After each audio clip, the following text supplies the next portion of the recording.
Taurus sisters, it's Amy. Quick video today to encourage you, especially moms, but any of you and all of you ladies. So y'all know I quit my job a couple months ago and I'm this close to getting a new job, y'all willing. But I won't lie, it has been wonderful not having a job. I'm still, of course, homeschooling, taking care of my kids, doing some Taurus sisters, but not, punching the clock, work. And it's been lovely. Of course, it's been like a long vacation. And my favorite thing about it has been that I've been able to be what I think of much more of an engaged mom, doing more of the normal mom stuff. I obviously get by doing enough mom stuff, but when I have to go and work, for the hospital and be away from my kids, I'm not engaged with them at all. Although they're doing their schoolwork or whatever. So, and I'm cooking more. I'm pointing at my kitchen. I'm cooking more, just doing all these things that I didn't even know I had missed as much as I did. And I was talking with some friends at Sukkot, and the words came out of my mouth. I said, it's just been so great. I've been just a mom, not a working mom, just mom. And as the words came out of my mouth, I realized I hear those same words. And at one point I used to say it too, and I've heard some of you say it. I'm just a mom. Same sentence, I'm just a mom. Totally different meaning. Like, I'm thrilled to be just a mom and not have the chore and burden of working.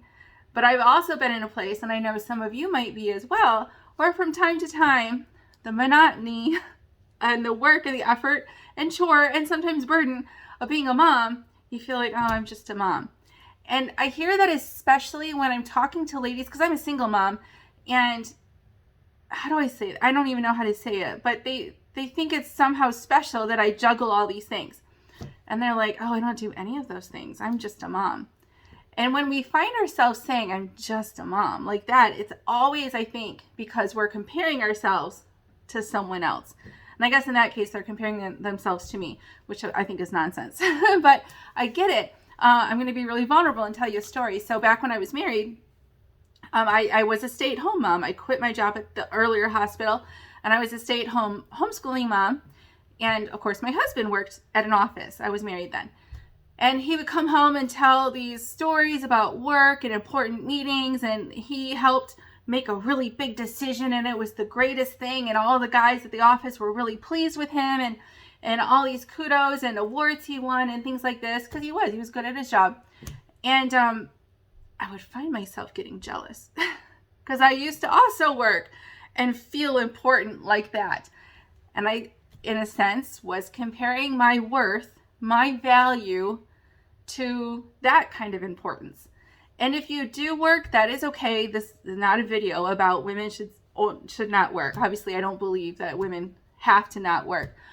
But I just want you to understand that when we compare ourselves to others, and we feel like we're not important unless we're on YouTube, or we feel like we're not important unless we're homeschooling, or we're not important unless we have accolades and pats on the backs from our bosses, or whatever it is. It is, if you get the privilege of being just a mom, enjoy that privilege. Just soak it up and love it. And I know it's hard, and it's full of poopy diapers and sleepless nights, and it's not all, rainbows and sunshine and glamour. I know. But it's a privilege. And if you're married, your husband is a good man for making the house work like this so that you can have that privilege of not having to work. Or if you just have to work a little, what an honor and a privilege it is. And for those of us who work, our kids are not getting shorted. I used to think that. I don't necessarily think that anymore. It's a complicated subject, isn't it? But I just want us to be content. Because if we are discontent and we're putting our value and our worth in what we're not doing, we're not going to put all of ourselves into what we ought to be doing and where the Father has us right now.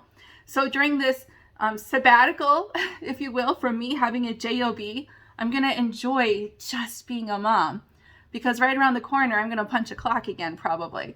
And then I'll get by with that too. And then you're going to hear me saying, oh, I have such a great job because it's flexible hours. And I'm still going to live Yah willing, in a state of constant contentment.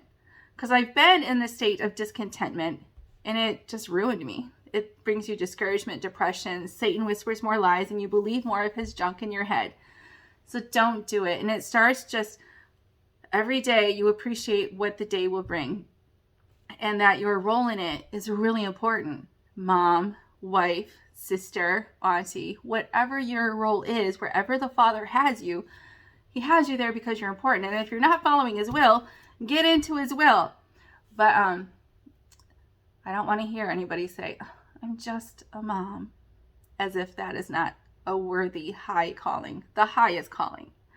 So, and also, real quick, I think it's one of the most important things women can do is to raise our kids and to be a mom, but it's not the only thing we are called to do. So when I say it's a high calling and maybe the highest calling we have, again, this life is not a contest. So to those of you who don't have children, don't mistake what I'm saying.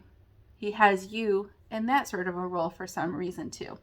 I really believe that, and I don't know what, and I acknowledge your suffering if you desire children and can't have them. But there's other ways to mom. And I just want us to appreciate where God has us for whatever season it is.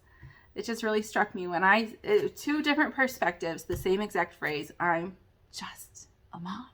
So love you, sisters. Bye.